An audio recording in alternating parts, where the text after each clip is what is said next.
So most people under the age of 40 have probably never even stepped foot in a butcher shop to buy their beef. I know I'm gonna get a lot of comments on this post about you folks that have, because a lot of you that follow me believe in knowing where your food comes from. But how do we get here as a nation delineates actually all the way back to, it starts all the way back in the early 1900s. There used to be a consolidation of our protein in the beginning of the 1900s. The book The Jungle was actually written during that time period and was noticed by members of Congress, and they passed an act that got rid of this consolidation of the protein market.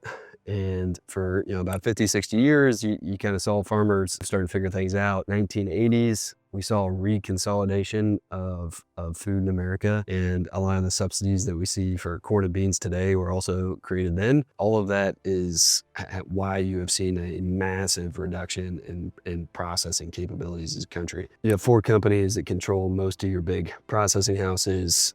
Outside of that, there's a lot of other really big processors that service, let's say, fast food or other food brands you buy at your grocery store. The economics for the small processor kind of disappeared. The ones that made it focused on harvesting deer during deer season, or they got really good at doing something else like further processing, or they picked a niche and got big enough to be able to carve out a small profit. The pandemic, this became a big problem for America, and you saw a lot of private equity dumped into processing throughout the country. However, arguably probably one of the worst times to be opening up those processors because of meat cost, or excuse me, because of cattle cost.